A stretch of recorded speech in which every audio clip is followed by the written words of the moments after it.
Y'all ready for some good old Southern chow chow? Now, excuse my voice, y'all. I'm a bit under the weather, but this one comes from my grandmother made me. So let me show you how I do it. Okay, y'all, I'm starting with Miss Nikki because she going to do the chopping. Next, I'm pulling out my veggies. I got some green bell peppers, yellow bell peppers, red bell peppers, green tomatoes, and some onions. And, of course, I got some cabbage because the cabbage is the star of the show. Now, I'm just going to go ahead on and break these veggies down a little bit smaller so they'll fit into my chopper.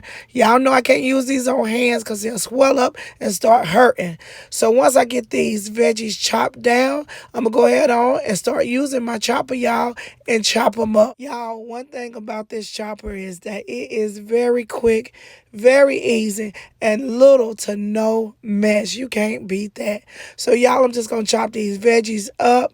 And once I get them all chopped up, y'all, this is what we are looking at. They are very small. That's the way I want them. So now, y'all, I'm just going to go ahead on and add them to a big old bowl. And once I do that, y'all, I'm going to go ahead and start tackling my cabbage. Now, I got a huge head of cabbage right here, y'all. So it's going to take me a minute to break it down. So I'm just going to cut it down into a couple of pieces, y'all. And then I'm going to cut those hard pieces out because we don't need those. We're just going to take those hard pieces and throw them away. Now, y'all, it's time to cut my cabbage into pieces. So I'm looking for some kind of thin pieces. So I'm going to keep on slicing very thin, y'all. And once I'm done with that, I'm just going to flip it around and start cutting it into pieces. So once I get through cutting it into pieces, y'all, this is what we should be looking like right here. They're kind of small, but not too small. So next, y'all, I'm just going to continue to cut this whole head of cabbage up because we're going to need the whole doggone head. And after I get done, y'all, I'm just going to take that cabbage and add it to the bowl with the rest of the veggies. Now it's time to add our salt. Now, we normally use pickle salt, but I didn't have none, so I'm using kosher salt. So I'm just going to add that salt in there. Yes, it looked like a lot, but don't worry, trust the process. After that, y'all, I'm getting in there with my hands and get it all mixed up. And I realized that this bowl was just a little bit too little for all this cabbage. So I grabbed my old plastic bowl, which is a little larger, and went ahead on and added it to that bowl. Now, while I was adding it, I went ahead on and mixed it up all together. I just made sure that I did it real good, y'all. This needs to be mixed up very well. And after that, y'all, I grabbed Miss Yoni back and I added that cabbage mixture right back on in. And now, y'all, we are ready to go. We're just going to go ahead on and wrap it up and pop it in the fridge. So, y'all, I didn't have any saran wrap, so I had to improvise. I went ahead and got myself some parchment paper and some aluminum foil. And trust me, it's going to do the same thing. So, y'all, don't fret. I keep on telling y'all there is more than one way to do something, okay? So, don't fret. So, after I got that all wrapped up safely and secure, y'all, it's time to go in the fridge. Now, I'm leaving mine in overnight, but as long as you leave it in there for 4 hours, you are good. Okay, y'all, it's the next day. I got my canner on the stove full of water, and I'm ready to start. So I've already washed my jars really good, y'all. I'm just filling them with water so they won't float around inside of my canner. So after I get this water into my bottles, y'all, I'm just going to start placing them into my canner so that way I can start the sterilizing process. Now, after I get them all in there, y'all, I'm going to crank it up, let it come to a boil, and let it boil for about 15 minutes. So while my bottles are sterilizing, y'all, I'm going to go ahead on and start cooking up the chow chow. So I'm going to remove that foil and that parchment, y'all, but I got to show y'all something that's very important.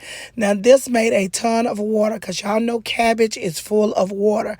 We got to pour that water off, but we're not going to rinse it. We're just going to pour the water off. This is important. Don't rinse, just pour it off.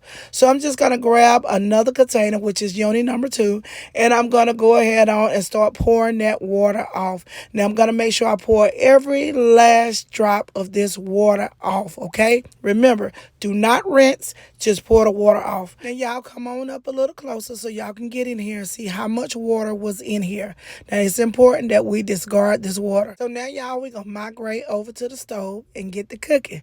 So, y'all, I got my pot on the stove. It's set to medium heat. So now we're just going to add in our mustard seeds. Now, after we get those mustard seeds in there, y'all, we're going to go in with our celery seeds.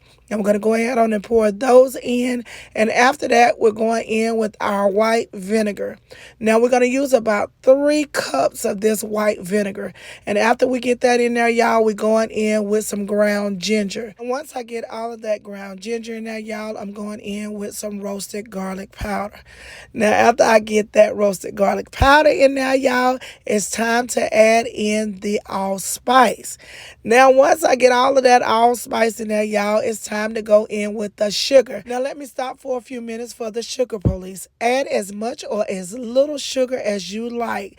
It's okay. This recipe is very forgiving and it can be altered. So add what you like.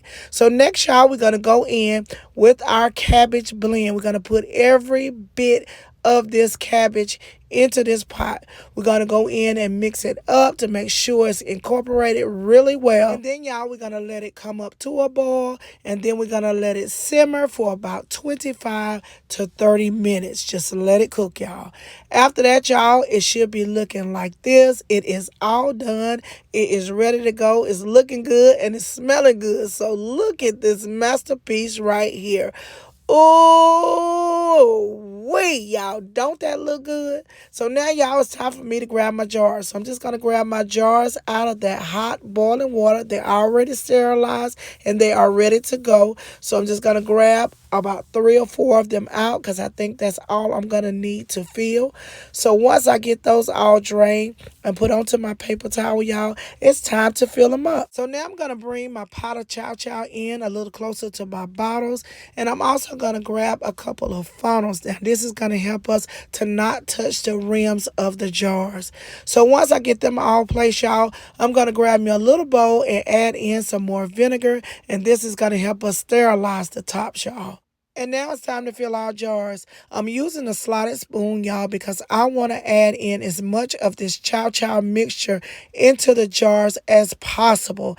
And then I'll go in with the juice. So I want to make sure I get it in there, pack it in there real good, y'all, and then add the juice at the end so that way my jars are completely full. So once I get done filling my jars, y'all, it's time for me to add in my juice. So I'm just grabbing Miss Cindy, filling her up with the juice and adding the juice to each one of my jars. Now, once I'm done with that, y'all, I'm just going to grab me a piece of paper towel and I'm going to dip it into that vinegar, y'all, because it's time to clean the rims. So I'm just going to take that vinegar paper towel and I'm going to go around the rims of each one of these jars to make sure I clean it, make sure there's nothing sticky on these jars. Now, this is another very important step. This is what helps them to seal, and this is what helps you hear the pop, okay? So now that I've got that cleaned off, I'm just going to make sure it's good and dry.